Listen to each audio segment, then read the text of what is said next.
الله.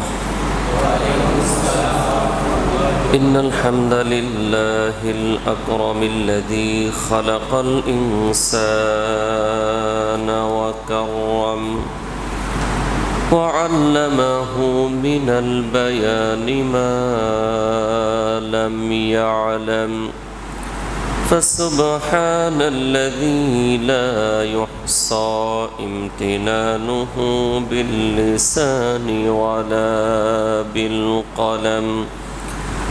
نشهد أن لا إله إلا الله وحده لا شريك له، ونشهد أن سيدنا وحبيبنا ومولانا محمدا عبده ورسوله الذي أرسله بالحق بشيرا ونذيرا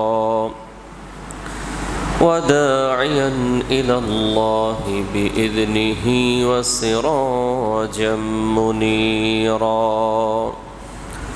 أما بعد، فقد قال الله تبارك وتعالى في كلامه المجيد وفي فرقان الحميد: أعوذ بالله من الشيطان الرجيم. بسم الله الرحمن الرحيم. إن تجتنبوا كبائر ما تنهون عنه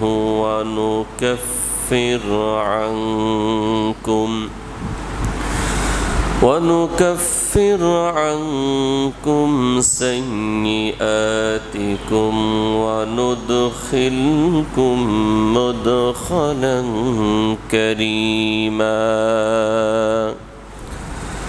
وقال تعالى في شأن حبيبه: إن الله وملائكته يصلون على النبي يا أيها الذين آمنوا صلوا عليه وسلموا تسليما. اللهم صل على مولانا محمد وعلى آل سيدنا.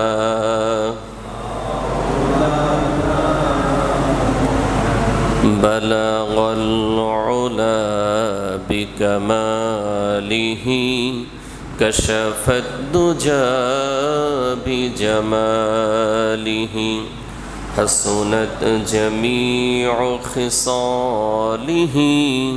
صلوا ہونا پھول تو بلبل کا ترنم بھی نہ ہو، چمن دہر میں کلیوں کا تبسم بھی نہ ہو. بلغ العلا بکمالہ، کشف الدجى بجمالہ، حسنت جميع خصاله. صلوا عليه وآله. لا إله إلا الله، لا إله إلا الله، لا إله إلا الله، لا إله إلا ইল্লাল্লাহু মুহাম্মাদুর রাসূলুল্লাহ সাল্লাল্লাহু। মানুষ বানালে প্রভু, দিলে মান সম্মান, হাসরের ময়দানে করোনা গো অপমান প্রভু, হাসরের ময়দানে করোনা গো অপমান। মানুষ বানালে প্রভু, দিলে মান সম্মান, হাসরের ময়দানে করোনা গো অপমান। পাপগুলো ঢেকে রেখো, ভালোবেসে কাছে ডেকো, পাপগুলো ঢেকে রেখো, ভালোবেসে কাছে ডেকো, কণ্ঠে জাগিয়ে দিও রসুলের গান, হাসরের ময়দানে করোনা গো অপমান প্রভু, হাসরের ময়দানে করোনা গো অপমান। আলহামদুলিল্লাহ। দয়াময় মেহেরবান আল্লাহ রব্বুল ইজ্জত আল জালালের দরবারে বিনয় অবনত চিত্তে শুকর গুজার হচ্ছি যে মহান মনিব আল্লাহ সুবহানাহু ওয়া তাআলা আমাদেরকে অত্যন্ত দয়া করে মায়া করে ভালোবেসে সুস্থ রেখে পবিত্র শাওয়াল মাসের দ্বিতীয় জুমার সালাত আদায় করার জন্য আল্লাহ তাআলার ঘর মসজিদে আমাদেরকে আগে ভাগেই আসবার বসবার তৌফিক দান করেছেন। এজন্য দিল থেকে শুকরিয়া আদায় করছি, জবান ছেড়ে উঁচু আওয়াজে কালিমাতুশ শুকর পড়ছি আলহামদুলিল্লাহ।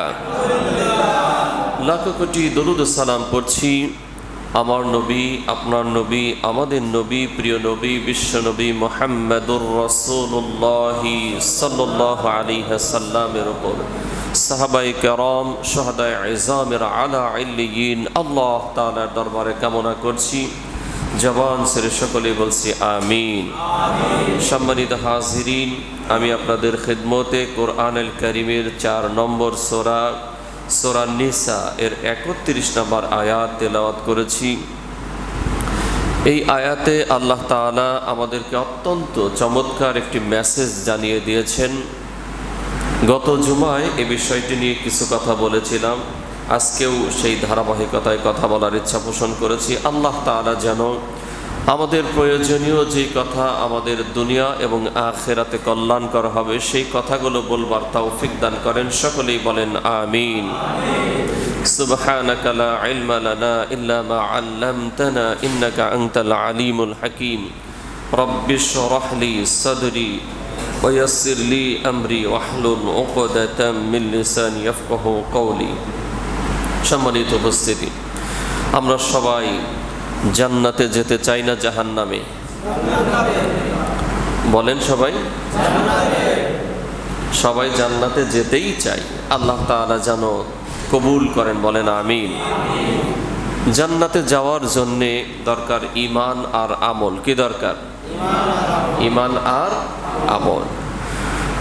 আল্লাহ রাব্বুল আলামিন কুরআনুল কারীমের মধ্যে বলেছেন, ইন্নাল্লাযীনা আমানু ওয়া আমিলুস সালিহাতি লাহুম জান্নাতুন তাজরি মিন তাহতিহাল আনহার। আল্লাহ রাব্বুল আলামিন বলেন, নিশ্চয়ই যারা ঈমান আনবে ওয়া আমিলুস সালিহাত এবং নেক কাজ করবে, লাহুম জান্নাত, আমি তাদের জন্যই জান্নাত রেখেছি। বলেন সুবহানাল্লাহ। ঈমান আনতে হবে, নেক কাজ করতে হবে। এবার বলেন, আমরা এখানে যারা আছি আমাদের ঈমান আছে এ কথা সত্য, নেক কাজও করি, সেই সাথে গুনাহও করি না করি না? এই গুনাহের দুইটা ক্লাসিফিকেশন আছে। একটা হলো ছোট ছোট গুনাহ, যেটাকে বলা হয় সগীরা গুনাহ। কি গুনাহ? আর একটা আছে গুনাহে কাবীরা, কবিরা গুনাহ। কি গুনাহ বলেন? কবিরা গুনাহ। সগীরা ছোট ছোট যে সকল গুনাহ আছে, অনেক গুনাহ আছে আল্লাহ এমনিতেই মাফ করে দেন। সুবহানাল্লাহ বলেন। গত জুমায় এর কিছু আলোচনা করেছিলাম। আল্লাহর সম্মানিত স্থানে প্রবেশ করাবো। সুবহানাল্লাহ। সেই সম্মানিত স্থানের নাম কি? জান্নাত। তাহলে এই বড় বড় গুনাহ থেকে আমাদের অবশ্যই বেঁচে থাকা দরকার। আর সেই বড় গুনাহের নাম হলো গুনাহে কাবীরা, কবিরা গুনাহ যেটা আমরা বলি। এই কবিরা গুনাহের এক নাম্বার বলেছিলাম, সেটা হলো শিরক। এক নাম্বার কি বলেন? শিরক। শিরক কি? আল্লাহর সাথে শরীক স্থাপন করা। হায়াত মওতের মালিক কে? আল্লাহ। এখন যদি কেউ মনে করে যে না অন্য কেউ আছে, তাহলে এটার নাম শিরক। রিজিকের মালিক কে? বলেন। যদি কেউ মনে করে না এখানে অন্য কেউ আছে, আমার অফিস আমাকে খেতে দেয়, আমার চাকরি আমাকে খেতে দেয়, আমার ক্ষেত আমাকে খেতে দেয়, তাহলে এটার নাম হলো শিরক। এবার বলেন, আইন প্রণয়ন করার মালিক কে? বলেন। তাহলে আল্লাহর আইনকে অমান্য করে নতুন কোন ফর্মুলা, নতুন কোন আইন যদি কেউ প্রণয়ন করে, যে করবে সেও শিরক করবে, যারা মানবে সেটাও শিরক। এর নাম কি? শিরক। এই শিরকের অনেক ক্লাসিফিকেশন আছে, ওই দিকে আজকে যাব না। তবে কবিরা গুনাহের ভিতর সবচাইতে বড় গুনাহ, তার নাম হলো শিরক।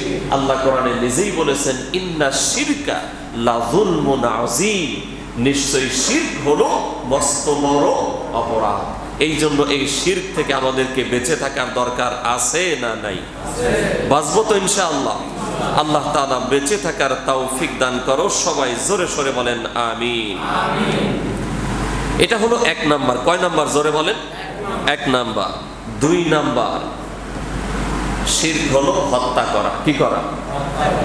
বলেন কি করা? হত্যা করা। তিন নাম্বার, জাদু করা। কি করা? জাদু করা। চার নাম্বার, নামাজে শৈথিল্য প্রদর্শন। এটা গত জমায় এগুলো একটু একটু করে বলেছিলাম, ব্যাখ্যা করেছিলাম। নামাজের শৈথিল্য কি? আজান হয়েছে, নামাজেই যাচ্ছি, যাব মানে যাচ্ছি তো, আরে না গেলাম মসজিদে, বাসায় পড়ে নেব, মানে শিথিলতা। এটার নাম হলো নামাজের শৈথিল্য। আর এই অপরাধের নাম হলো শিরক। এটার নাম কি বলেন? পাঁচ নাম্বার, যাকাত না দেয়া। এটাও কি বলেন? কবিরা গুনাহ। শিরক না, এগুলো হলো কবিরা গুনাহ। এগুলো কি বলেন? কবিরা গুনাহ। তাহলে এক নাম্বার হলো শিরক করা। এক নাম্বার কি বলেন? শিরক করা। দুই নাম্বার হত্যা করা। তিন জাদু করা। নামাজে শিথিলতা প্রদর্শন করা, যাকাত না দেয়া। ছয় নাম্বার, বিনা ওজরে রমজানের রোজা না রাখা। এটাও কবিরা গুনাহ। এটাও কি? এই আসামি কিন্তু অনেকেই আছে না? আমাদের ভিতরেও থাকতে পারে। বিনা ওজরে রমজানের রোজা না রাখা, এটা হলো কবিরা গুনাহ। সাত, সামর্থ্য থাকা সত্ত্বেও হজ না করা। এটাও কি? কবিরা গুনাহ। কি বলেন? কবিরা গুনাহ। আট নাম্বার, আত্মহত্যা করা। আট নাম্বারে কি? আত্মহত্যা করা। এই প্রবণতা এখন বেশি ঢুকতেছে শিক্ষিত সমাজের ভিতরে, ঠিক না? বিশ্ববিদ্যালয়ের ছাত্র, বিশ্ববিদ্যালয়ের ছাত্রী চিরকুট লেখে আত্মহত্যা করতেছে। যেভাবেই করুক, সকল ধরনের আত্মহত্যা কবিরা গুনাহ। কি জোরে বলেন? কবিরা গুনাহ। নয় নাম্বার, পিতামাতার অবাধ্য হওয়া। এটাও কি? কবিরা গুনাহ। 10 নাম্বার, রক্ত সম্পর্কীয় আত্মীয় স্বজনকে পরিত্যাগ করা। এটাও কবিরা গুনাহ। এই 10টা আমরা গত জুমায় আলোচনা করেছিলাম। 11 নাম্বার হলো ব্যভিচার করা। ব্যভিচার, ব্যভিচার কি? জিনা ব্যভিচার যেটাকে বলে, এটাও কবিরা গুনাহ। এটাও এখন আমাদের সমাজে আছে না নাই? জোরে বলেন। এখন তো এটা শুধু আছে এমনই না, রাষ্ট্রীয়ভাবে এটাকে প্রমোট করা হচ্ছে। রাষ্ট্রীয়ভাবে এটাকে কি করা হয়? প্রমোট করা হয়। যেমন আমি কিন্তু এই আলোচনা অনেক করেছি, আমার দেশে বিয়ে সহজ না জিনা ব্যভিচার সহজ? কথা বলে। বিয়ে করা কঠিন। 15 বছর বয়স মেয়ের কিংবা ছেলের, ও যদি 5টা জায়গায় একাম কোকাম করে ফেলে কোনো অসুবিধা নাই, রাষ্ট্রীয় আইন ওটাকে তেমন খারাপ নজরে দেখে না। কিন্তু আপনার 15 বছরের মেয়ে, 16 বছরের মেয়ে বিয়ে দিতে যান, দেখবেন পুলিশ আসবে, ম্যাজিস্ট্রেট আসবে, এরপরে আপনার নামে মামলা হবে। এর সাথে জড়িত কোন কাজী, কোন হুজুর, সবার নামে মামলা। অথচ এর নিচের বয়সের ছেলে মেয়েরা নানান ব্যভিচারের সাথে সম্পৃক্ত হচ্ছে না হচ্ছে না? তাহলে আমার দেশে বিয়ে কঠিন কিন্তু ব্যভিচার সহজ। অথচ এই ব্যভিচার করা এটা হলো কবিরা গুনাহ। কি জোরে বলেন?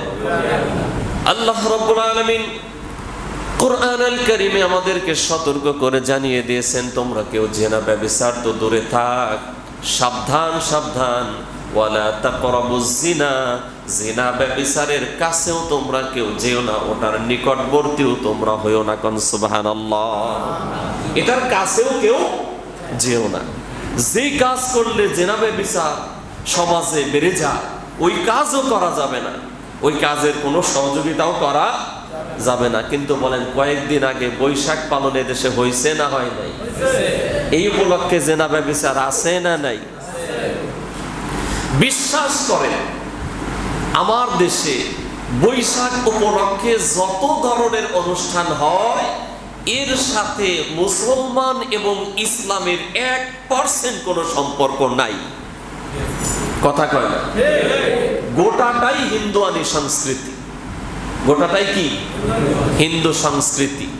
সুতরাং এটার সাথে সম্পৃক্ত এই যে যেই সিস্টেমে বৈশাখ পালন হয়, এটার কোনোটার সাথে মুসলমানদের ন্যূনতম কোনো সম্পর্ক নেই।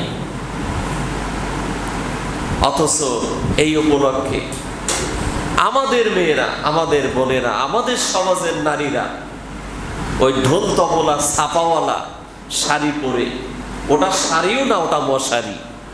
ওটা কি বলেন? ওটা শাড়িও না, ওটা হলো মশারি। ওটা পরে এই যে সমাজে ঘুরে বেড়ানো, নানান জায়গায় গেল, ওটা দেখে দেখে অনেকের চোখের জেনা হয়েছে না হয়নি? অন্তরের জেনা হয়েছে না হয়নি?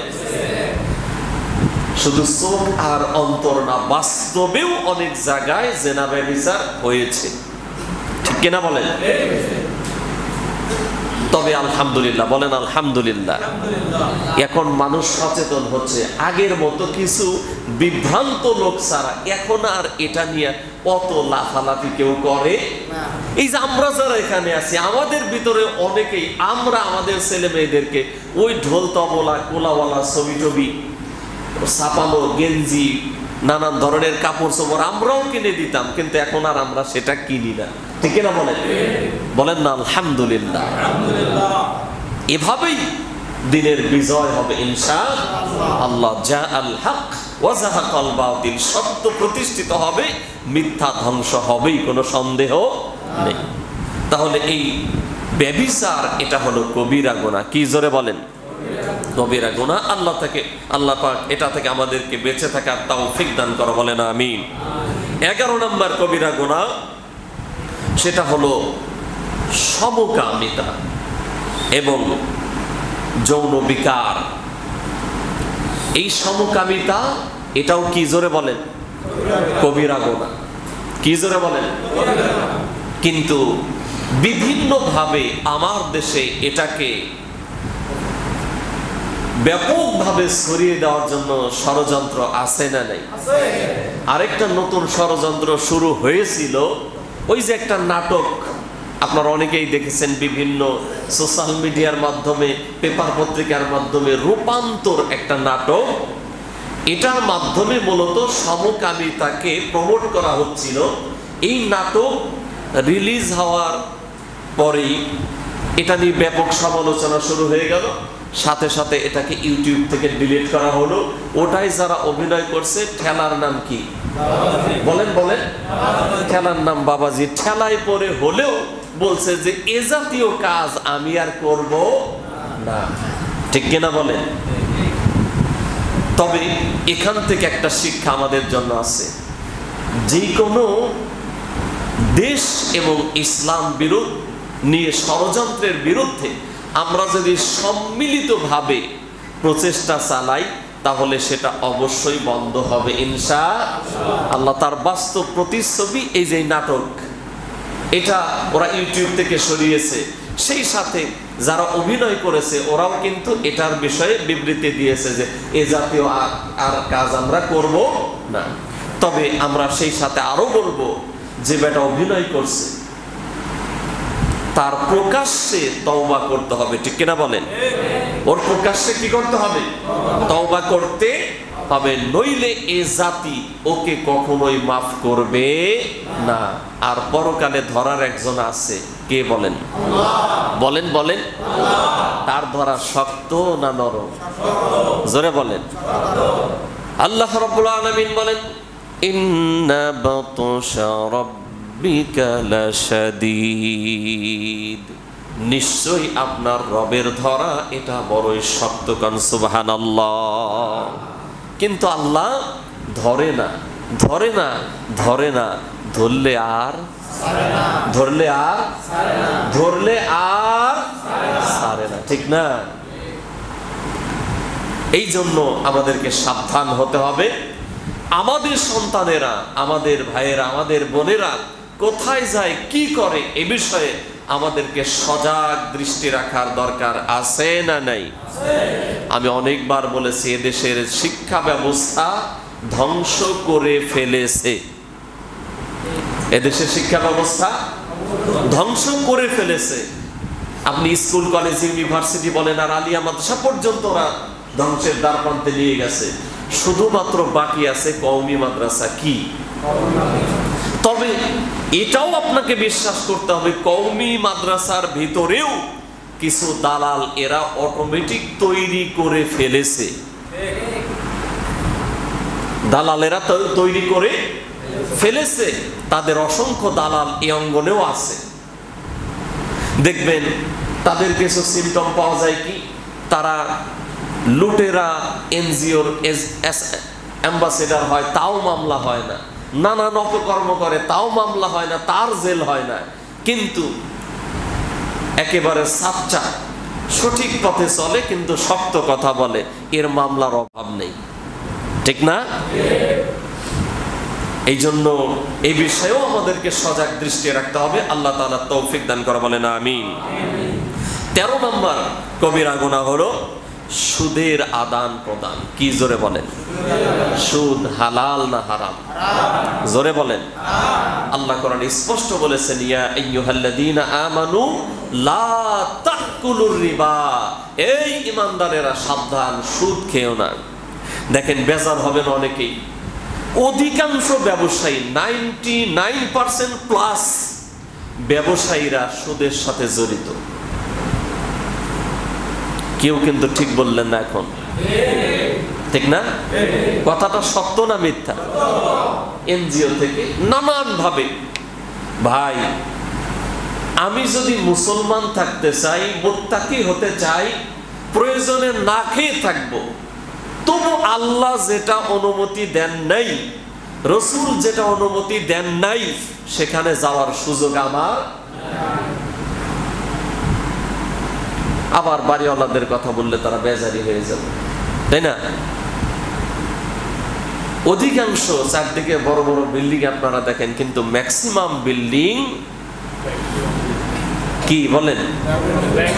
হ্যাঁ, এটা কি না, এর ভিতরে নাই নাকি? হ্যাঁ। এই জন্য সর্বোচ্চ আমাদেরকে সব দিক থেকে চেষ্টা করতে হবে। দেখেন ভাই, কে বেজার হইলো আর কে খুশি হইলো, ওই মুখের দিকে তাকে কোরআন হাদিসের আলোচনা করার সুযোগ আছে? বলেন বলেন। এখন আমি কিচ্ছু বলবো না, তারপরেও কথা বলার সুযোগ থাকবে না যদি মুখের দিকে তাকায় কথা বলি। কথাটা ঠিক না ব্যাঠিক? অনেকদিন আগে বলছিলাম, এক মাহফিল এক বক্তা উঠছে, ওঠার পরে সে তার উঠার আগে নানান ভাবে বলছে, হুজুর এখানে পরিবেশ ভালো না, কারো বিরুদ্ধে কিচ্ছু বলা যাবে না, কারো বিরুদ্ধে কিচ্ছু বলা যাবে না। এবার বক্তা স্টেজে ওইটা চুপচাপ বসে আছে, কোনো কথা বলে না, নাহমাদুহু নাই, আউযুবিল্লাহ বিসমিল্লাহ নাই, 5 মিনিট হয়ে গেছে, কোনো কথা নাই, চুপচাপ বসে আছে। এখন মাহফিল কমিটি বলে হুজুর ব্যাপার কি বুঝলাম না, কিছুই কর না, নাহমাদহু কর না, আউযুবিল্লাহ কর না। কয় আপনারা না কয়ে দিলেন কারো বিরুদ্ধে কিছু বলা যাবে না। কয় অসুবিধা কি, আপনি কারো বিরুদ্ধে কিচ্ছু বলবেন না তো আপনি কোরআন হাদিসের কথা বলেন। কয় না শুরুই তো করতে পারতাছি না, আমি শুরু করলেই না কারো বিরুদ্ধে যায়। কয় কেমনে? কয় আউযুবিল্লাহ যদি বলি শয়তানের বিরুদ্ধে যায় না। আউযুবিল্লাহ বললে কার বিরুদ্ধে যায়? আউযুবিল্লাহি মিনাশ শাইতানির রাজিম। আল্লাহ তোমার কাছে আশ্রয় চাই বিতাড়িত শয়তান থেকে। তাহলে তো বেজারা শয়তান বেজার হয়ে যায়। আপনারাই বললেন কারো বিরুদ্ধে কিছু বলা যাবে না, বাস্তবতাও কিন্তু তাই। এখন যদি আমি বলি যে কারো বিরুদ্ধে কিচ্ছু বলবো না, তাহলে কোনো কথাই বলা যাবে না, খালি তাসবিহ নিয়ে মুখ বন্ধ করে জিকির ছাড়া আর কোনো উপায়। কথাটা ঠিক না ঠিক বলে? এই জন্য সত্য কথা বলতেই হবে। কার বিরুদ্ধে গেল, কার পক্ষে আর কার বিপক্ষে, ওটা দেখা যাবে না। কারণ হলো আমি আপনারে খুশি করতে গিয়া কুরআন হাদিসের কথা বললাম না, কিন্তু এই আপনার খুশি করতে গিয়ে আপনার পক্ষে কথা বললাম, বেজার হবেন কে? জোরে বলেন। এখন আপনারাই বলেন কারে খুশি করতে হবে, আপনাদের না আল্লাহরে? কারে বলেন? আল্লাহরে। গোটা পৃথিবীর সব মানুষ আমার প্রতি বেরাজ হয়ে গেল, আল্লাহ যদি খুশি থাকেন আমি ব্যর্থ না সফল? কিন্তু সবাই খুশি, সবাই আমার প্রতি খুশি, কিন্তু আল্লাহ নারাজ। সফল না ব্যর্থ? এই জন্যে আমাদের প্রত্যেকটা পদক্ষেপে চিন্তা করতে হবে আমার আল্লাহ খুশি আছে না নাই। ঠিক না বলেন?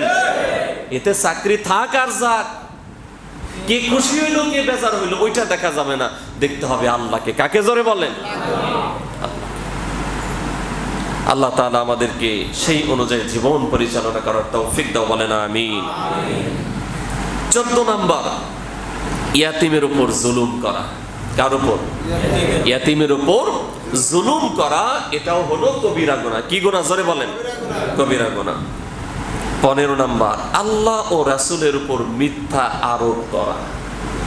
আল্লাহ এবং রাসূলের উপর মিথ্যা আরোপ করা। এইটা কেমনে? আল্লাহর উপর আবার মিথ্যা আরোপ করে কেমনে? রাসূলের উপর মিথ্যা আরোপ করে কেমনে? আল্লাহ যেটা বলেন নাই ওইটা বলা, আল্লাহর উপর মিথ্যা আরোপ করা। যেমন বলেন লাকুম দীনুকুম ওয়ালিয়া দীন, এটা কি বুখারীর হাদিস না কোরআনের আয়াত? এই কথা কয় না? আমি যদি কই লাকুম দীনুকুম ওয়ালিয়া দীন বুখারীর হাদিস, তাহলে কি আল্লাহর উপর মিথ্যা আরোপ হলো না?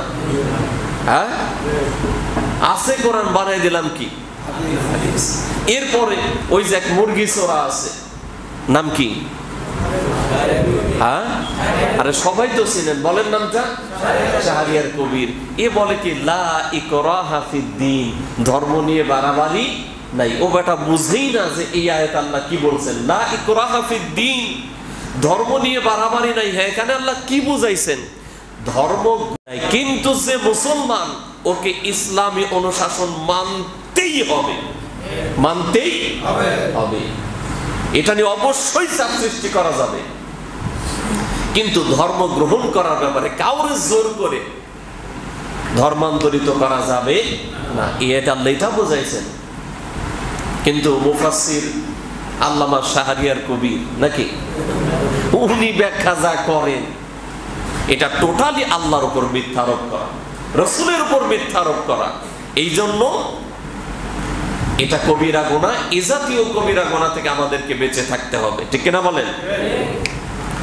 এরপরে খেয়াল করেন 16 নাম্বার, যুদ্ধক্ষেত্র থেকে পলায়ন। যুদ্ধক্ষেত্র থেকে কি?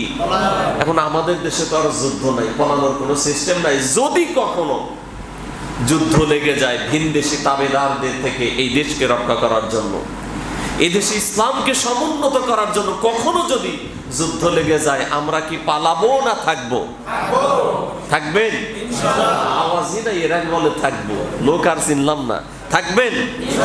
বলেন ইনশাআল্লাহ। তবে সেই পরিবেশ কিন্তু আসতে পারে, আসতে পারে, কারণ আমরা কিন্তু আজকে নামের স্বাধীন। কিসের স্বাধীন? নামের স্বাধীন, কাজের স্বাধীন আমরা হতে পারি নাই। ভারতীয় আগ্রাসন আমাদের ঘাড়ের উপর এমন ভাবে চেপে বসেছে, এমন কোন সেক্টর নাই যেখানে ভারতীয় এই রাজাকারদের তাবেদারি নাই। ঠিক কিনা বলেন? সব সেক্টরে তাদের আধিপত্য আজকে আছে। এই যে দেশের শিক্ষা ব্যবস্থা ধ্বংস করেছে এই ভারত, এদেশে এত জেনা ব্যভিচার, এই যে অশ্লীলতা, এটাকে তারা প্রমোট করেছে। শুধু তাই না, এদেশে এত মাদক দ্রব্য ছিল না, ঢুকিয়েছে এই ভারত। কি জোরে বলেন? এদেশ থেকে লুটে পুটে ওরা নিয়েছে, আর এদেশে মাদক দ্রব্য ঢুকিয়েছে, এদেশের যুব সমাজকে ধ্বংসের দ্বার প্রান্তে নিয়ে ছেড়েছে। প্রিয় ভাইরা, খেয়াল করেন, এই জন্য যদি কখনো দরকার হয়, যুদ্ধক্ষেত্র আমাদের সামনে এসে যায়, আমরা পালাবো না ইনশাআল্লাহ। দেশের কল্যাণে, মানবতার কল্যাণে, ইসলামের কল্যাণে প্রয়োজনে জীবন যাবে, কিন্তু আমরা পিছপা হব না ইনশাআল্লাহ। দেখেন, হামাসের জন্য দোয়া না করলেই নয়, ঠিক কিনা বলেন? আল্লাহ তাআলা হামাস এর সকল যোদ্ধাদের ঈমানি শক্তি আরো বাড়িয়ে দেন, বলেন আমিন। আল্লাহ তাআলা তার গায়বী নুসরত দ্বারা হামাসের সকল যোদ্ধাদেরকে সহযোগিতা করেন, বলেন আমিন। সেই সাথে ইরানের জন্য দোয়া আছে না নাই? আছে না নাই? প্রাণ খুলে দোয়া করছে, আল্লাহ ইরানের নেতা থেকে শুরু করে, কর্মীদের থেকে শুরু করে সকলের উপর তুমি রহম করো, বলেন আমিন। তোমার গায়বী নুসরত দ্বারা তাদের শক্তি আরো বুলন্দ করো, বলেন আমিন। দেখেন, এক ইরান খালি একটু শক্তিশালী অবস্থানে আছে, গোটা পশ্চিমা দেশ তাদের ভিতরে কম্পন সৃষ্টি হয়েছে, ঠিক কিনা বলেন? ঠিক কিনা বলেন? আমি তো বলি, দেখেন মাঝে মাঝেই বলি এই কথা, মুসলিম বিশ্বের নেতাদের শুধু ঐক্যবদ্ধ একটা বিবৃতি গোটা পশ্চিমাদের কলিজায় কম্পন সৃষ্টি করে দিতে পারে। কথাটা ঠিক না ঠিক বলে? যদি শুধু বলে যে আমরা মুসলমানেরা সবাই এক, কারো কাছে কোনো দরকার নাই, আমরা আমাদের যার যা প্রয়োজন আছে আমরা মিটাবো, গোটা পশ্চিমা বামরাম, ইহুদি, খ্রিস্টান, যত কাফের বেঈমান আছে সবগুলি রাতের বেলায় তওবা করবে, সকাল বেলায় মুসলমানদের পা ধরবে, ঠিক কিনা বলেন? কারণ আমি আগেও বলেছি, এদেশের এই পৃথিবীর অর্থনীতি মুসলমানদের পায়ের নিচে আল্লাহ দিয়েছেন, সুবহানাল্লাহ বলেন।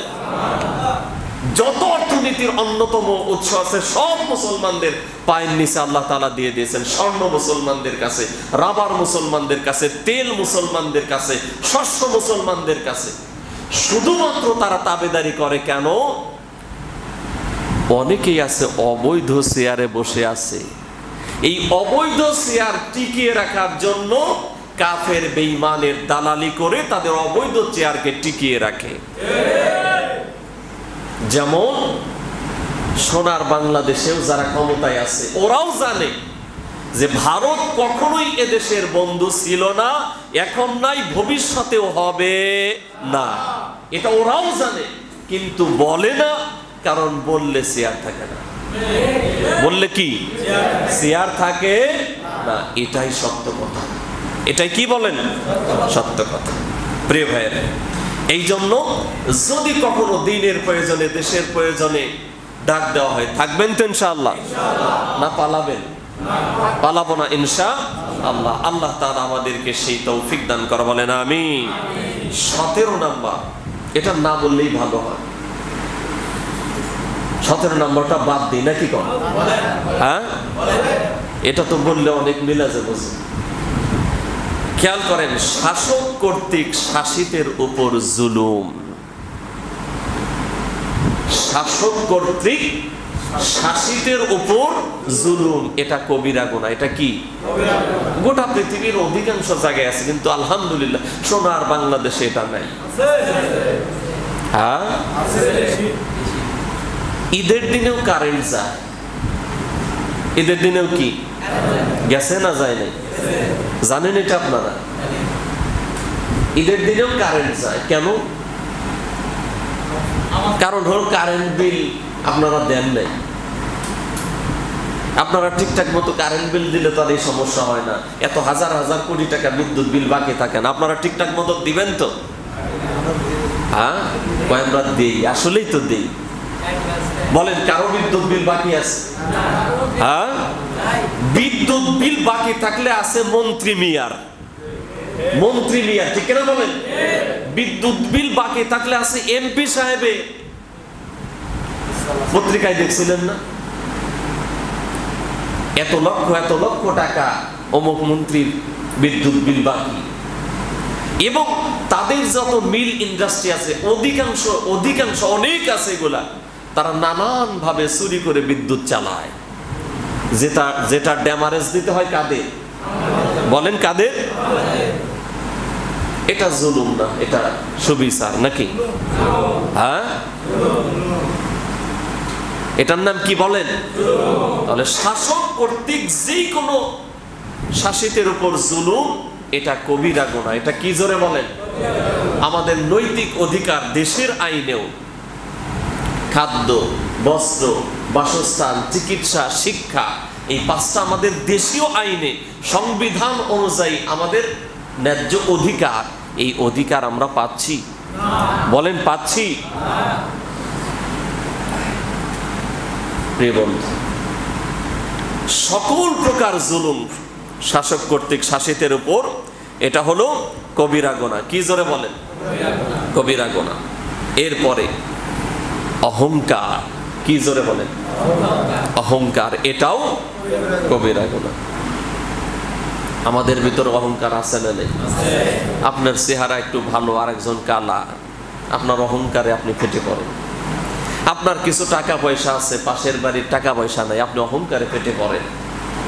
আপনার সুন্দর একটা গাড়ি আছে, আরেকজনের নাই, আপনি অহংকারে ফেটে পড়েন। আপনার 2 তলা একটা বাড়ি আছে, আপনি অহংকারে ফেটে পড়েন। কি আছে না নেই? জোরে বলেন। আর যদি খালি কোনো কায়দায় চেয়ার একটা পায়, তাহলে তো অহংকারের আর শেষ নেই। অহংকারের শেষ?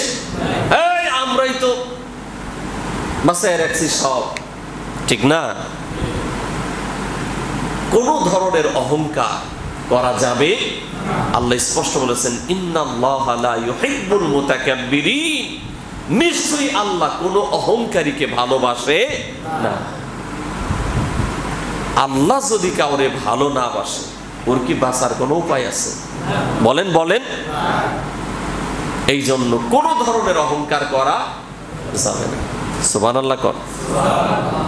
আপনারা বলেন, হযরত ওমরের মতো নেতা এই পৃথিবী কিয়ামত পর্যন্ত চেষ্টা করে আর একজনও বানাতে পারবে? বলেন না।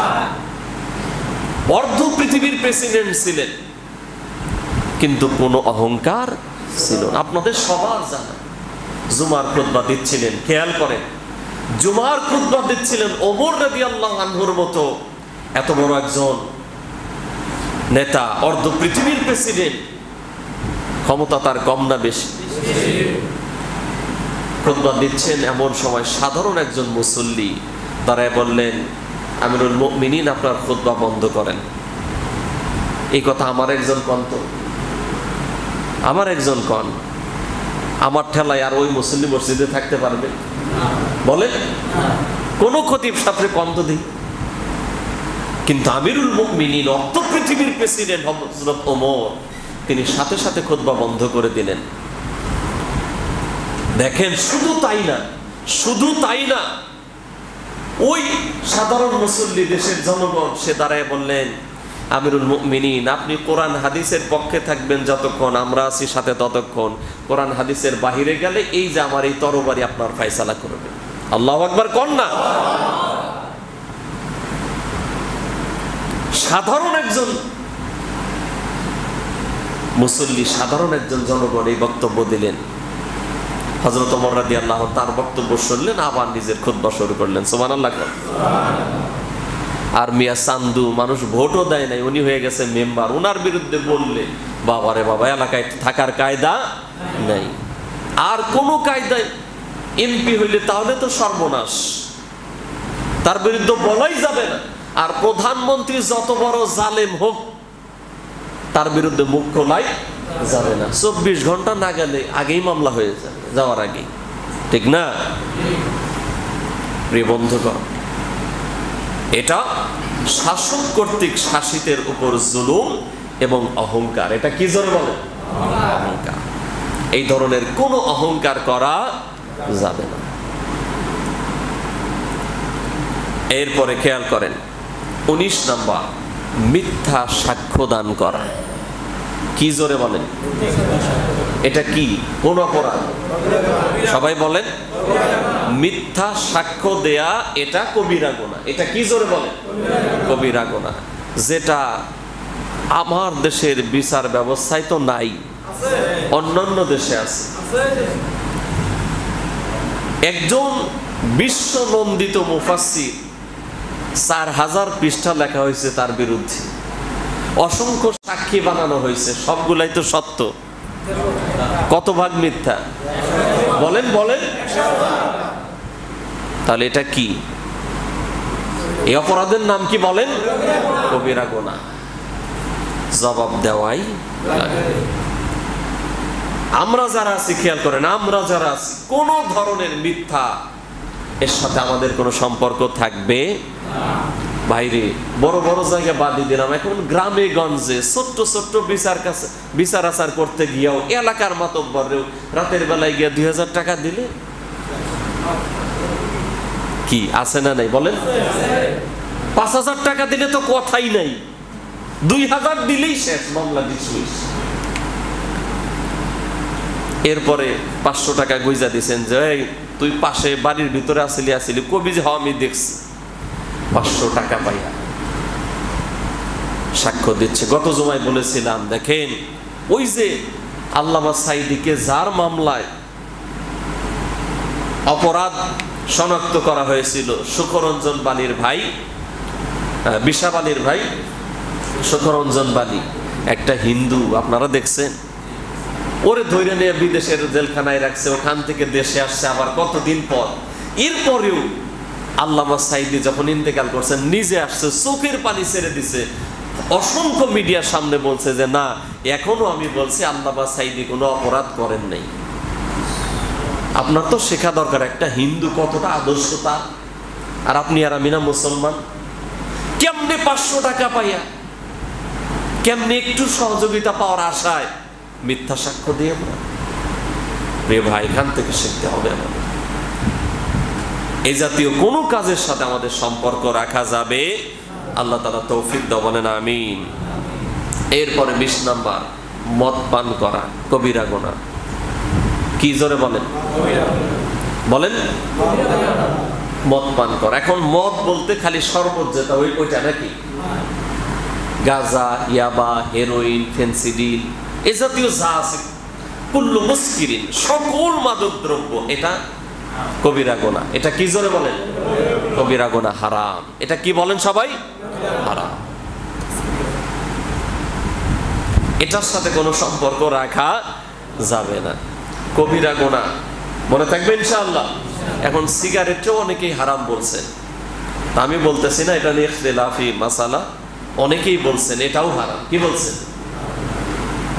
তাদেরও দলিল আছে, তারা বলছেন যে এটা হলো অপচয়। আচ্ছা, যারা বিড়ি খান তারা বলেন কোনো উপকার আছে এটাতে? না, উপকার আছে, আপনারা না করলেন কেন? অনেকে তো টয়লেট হয় না এটাকে না খাইলে, টয়লেটে গিয়া কয় হুজুর কি কম, আপনারা তো খান কিন্তু বাদ দিতে পারি না, টয়লেটে গিয়ে একটা না ধরাইলে হয়ই না। দেখেন এটার ভিতর 3টা জাহান্নামের উপাদান আছে। কয়টা জোরে বলেন? 1 নাম্বার আগুন। 1 নাম্বার কি? বিড়িতে তো আর আগুন লাগে না নাকি? কি কয়, বরফ দিয়ে খায় না? বিড়িতে কি আছে? আগুন আছে। ধোঁয়া আছে? বিড়িতে ধোঁয়া আছে? ধোঁয়া। দুর্গন্ধ আছে? হ্যাঁ, এখন দুর্গন্ধের কথা হয়তো আমার আর এক কথা মনে পড়ে গেল। আমার এক ভাবি আছে আর কি, তো তারে বললাম যে ভাই যে সিগারেটটা খায় এরকে বাদ দেওয়া হইতে পারেন না, আপনি রাতের বেলায় কইতে পারেন না মুখ দিয়ে দুর্গন্ধ কয়, আপনি সরে যান। কয় না রে ভাই কি কম, ওই দুর্গন্ধ ছাড়া আমার ঘুমই ধরে না। আমি চিন্তা করলাম যে আল্লাহ যে চাই ওইসা মিলে তো। প্রিয় ভাই, হাসির খোরাক দিচ্ছি না, আমাদেরকে চেষ্টা করতে হবে যেটা ইসলাম সমর্থিত না ওটাকে ছেড়ে দেওয়ার জন্য, ঠিক আছে ইনশাআল্লাহ। বিশেষ করে সকল ধরনের মাদক দ্রব্য, এটা হারাম, এটা কবিরা গুনাহ, এটার সাথে আমাদের কোনো সম্পর্ক রাখা যাবে না। 21 জুয়া খেলা। কি খেলা? আইপিএল মানে জুয়া খেলার মহোৎসব। আইপিএল মানে কি? জুয়া খেলার মহোৎসব। অনেকেই আজকে সর্বশান্ত হয়ে যাচ্ছে এই আইপিএল আসলেই। আমরা যারা খেলি না তারা বুঝি না, তাই না? কিন্তু এক একটা স্টলে জোয়ার আসর বসে যাচ্ছে এই IPL কে ঘিরে। সুতরাং সাবধান, এটা কবিরা গুনাহ। এটা কি জোরে বলেন? কবিরা গুনাহ, হারাম, হারাম এবং হারাম। আল্লাহ তাআলা বাঁচার তৌফিক দাও, বলেন আমিন। 22 নাম্বার, সতী নারীর বিরুদ্ধে অপবাদ রটানো, এটাও কি কবিরা গুনাহ। 23, রাষ্ট্রীয় সম্পদ আত্মসাৎ করা, এটা কি কবিরা গুনাহ। এটাও অন্য দেশে আছে, আমার দেশে নেই। আছে? ভাই হুজুর আপনি যে নাই কোন, আগের IGP যা করছে, তাই না? সন্তানদের নামে, বউ এবং সন্তানের নামে 1700 কোটি টাকার সম্পদ। সাবেক IGPর নাম কি? বাবা জিকিরের মতো কইয়া উঠছে সবাই, সবার মুখ হচ্ছে এটা। বেনজির সাহেব, তাই না? আল্লাহর ওলি, কত সুন্দর সুন্দর বক্তব্য দিচ্ছে, তাই না?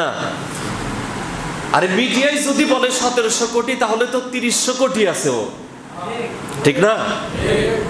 এই টাকা কার? এই টাকাগুলো কার? বলেন বলেন। এটা আমাদের। আমাদের, আমরা কি জনগণ না? বলেন আমাদের। কিন্তু ধরবে কে? সরিষার ভিতরে ভূত। সরিষার ভিতরে কি? কয় যে খেতে বেড়া দিলাম ক্ষেতের ফসল ভালো রাখার জন্য, এখন দেখি বেড়াই ক্ষেত খায়, ধরবো আর কারে, ঠিক না? এজন্যই আমরা দেখেছি বিরোধী শক্তিদের দমন করার জন্য তার যে ভূমিকা ছিল, এটা করেই সে শত শত কোটি টাকা কামিয়েছে, ঠিক না?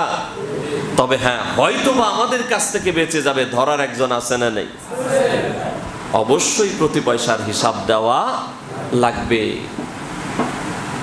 আল্লাহ সেদিন কারো উপর জুলুম করবেন না, যে যা করবে তাই তারে দেবে। লা জুলমাল ইয়াউম, সেদিন কোনো জুলুম নেই। এরপরে খেয়াল করেন, চুরি করা, কি করা? এটাও কি কবিরা গুনাহ। কি করা? বলেন বলেন। সেটা আপনার 1 টাকা হোক, 1000 টাকা হোক, কোটি টাকা হোক, সকল ধরনের চুরি, এটা কি? আমরা গ্রামের সাধারণ মানুষ অনেকেই আছি, গ্রামের সাধারণ মানুষ হাইটা যাইতেছে, ভাইয়ের ক্ষেত, চাচতো ভাইয়ের ক্ষেত, একটা শশা চিরা খাইয়ে ফেলছে। ও ভাই আপনি যে বললেন না ভাইয়ের ক্ষেত, চাচাতো ভাইয়ের বলে খাইলেন, এটাও চুরি। এটাও কি বলেন? একটা তরমুজ নিয়ে খাইয়ে ফেলছে। কি গ্রামে গঞ্জে সহজ ভাবে এই কাজগুলো আছে না? আর গ্রামের সহজ ছেলে মেয়েরা, ছেলেরা বিশেষ করে, মেয়েরা না ছেলেরা, ডাব চুরি আছে না নেই? অনেকে আশা দিয়েছে, কয় মিলা গেছে তো, তাই না? অনেকেই কাম করছে না, ডাব চুরি। খালি যদি কেউ একটু মন খারাপ করছে, মানে কারোর সাথে একটু মনোমালিন্য হয়েছে, তাইলে তো ওই গাছের ডাব শেষ, ঠিক না? গত কয়েকদিন আগে দেখছেন এরকম অহরহ হচ্ছে। সকল প্রকার চুরি, 1 টাকা হোক, 1000 টাকা হোক, সব ধরনের চুরি কবিরা গুনাহ, হারাম, হারাম এবং হারাম। আপনারা অনেকেই জানছেন, আল্লাহর ওলিরা আমার বাসায় ঢুকছিল ঈদের ছুটিতে, আমি বাড়ি গেছি। এরা ওই সিঁড়ির উপরে যে টিন আছে, টিনের বেড়া আছে, ওটা কাইটা ঢুকছে, যা পাইছে সব নিছে। আর এমন শেষরাসর আমি দেখি নাই যে ও ফ্রিজের মাছ গোস্ত নিছে, তেলের বোতল নিছে, চালের বস্তাটাও নিছে। সামনে শীত আসবে, আবার শীত মাঝে মাঝে পরে কম্বলটাও নিছে। বাকি যা আছে নিছেই তো, বাকি যা পাইছে নিছে। এগুলাও শেষ পর্যন্ত আমি এটা বলতে চাচ্ছিলাম না, এটা বলা দরকার নেই, কারণ হলো ওরটাও করছে, ওর জবাব দিয়েও করবে, ঠিক না বলেন? তবে আমাদেরকে মনে রাখতে হবে, সকল প্রকার চুরি কবিরা গুনাহ। কি জোরে বলেন? কবিরা গুনাহ। একটা চকলেট একজনের দোকান থেকে আপনি খাইছেন না বলে, এটাও চুরি, এটাও কি?